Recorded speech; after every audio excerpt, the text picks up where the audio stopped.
Well, I don't have such a good story to tell this time, I guess.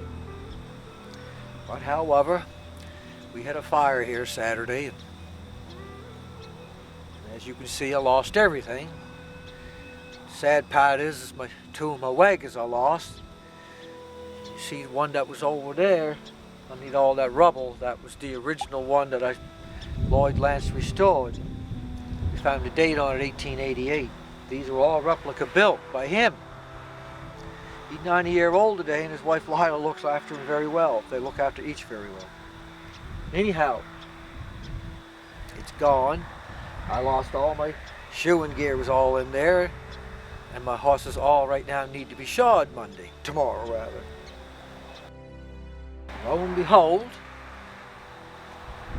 people come to the house today, and my gosh, a lot of folks here in Lunenburg County got to know him, a man by the name of John Henderson. He's passed now about 5 years ago apparently. My gosh, his wife, their son, they come down here today and they said, John's not going to use this anymore. I'd like you to have it.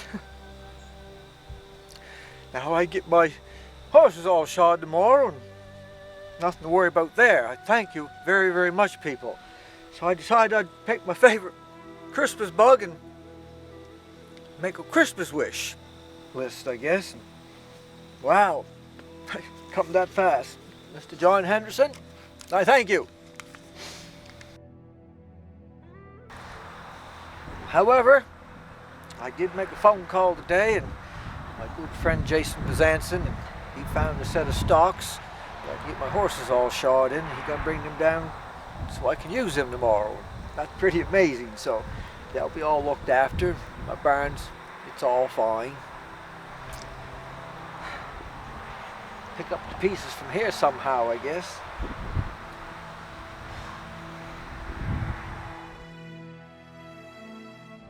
Well, anyhow, I guess Saturday was a pretty emotional day for me. I couldn't think a lot straight.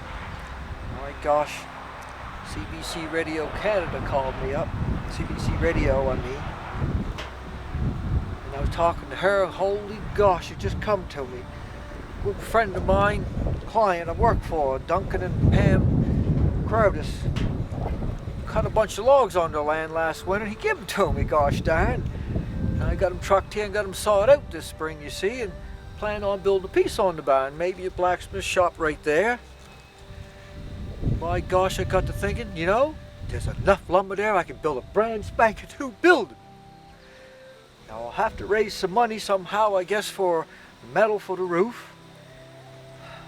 The electrician fella tells me I'm going to need about 4 of those rolls of wire, whatever kind it is, and then I'll need some plugs and switches. But with the codes today, you see, now I got to buy the engineered trusses, and I understand that. They don't want people's roofs collapsing from snow. Find some money for that too. Good friends here suggesting, I hate to ask, God I hate to ask. So my good friend here says there's a go-to fun thing you're going to do for me, and well, if I can gather up enough money, because you see these wagons, custom built. I don't know who I'm going to be able to find to build these, other than maybe the Mennonites in Ontario.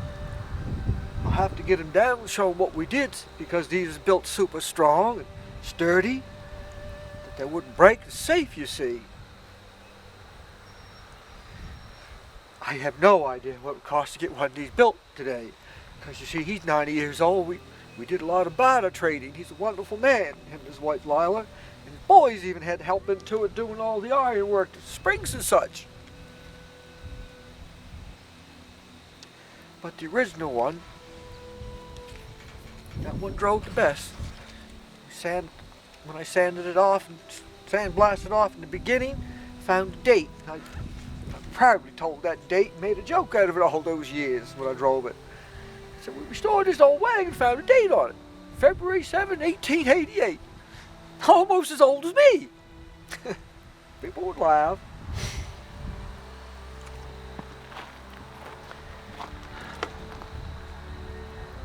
This one was done in 2004. So that's the third one. The last one was done in 2009.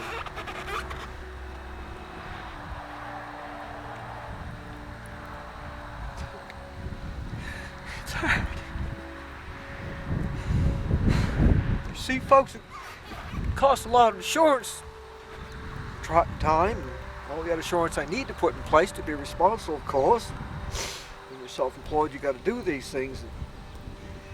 I just couldn't afford no more insurance out here, you see. I was very careful.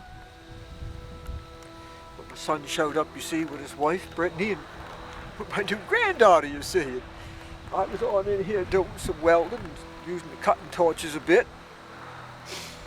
And they come in, I hope good, and I shut the torches off, and hope to see my granddaughter handling. We weren't there 3 or 4 minutes, and Brittany spotted the smoke. I hollered to her to call 911. I run on down here, and the bench is back there, and that was completely where I was welding. That was completely engulfed in flames, right up that wall going. I run up to grab the shafts because the wagons were pulled in. I had to go ahead to get the shafts to turn the wheel so I could get it out, you see. It was too hot. So I grabbed hold of the back wheel and pulled it out. But you see, the goddamn wheels were turned, and when it swung right around and caught the shoeing stocks. My son and I both tried. But this is how dangerous it is, folks. When I saw the flames hit the ceiling and they started coming across, I says, Karen, we gotta get out. Stood up only but there. When that flame coming all the way across, it just went poof, and she was completely engulfed, you see. You see smoke come across, you see fire come across the ceiling, anybody, get the hell out. Very lucky. Thank you, Lord. Oh, it just don't seem real.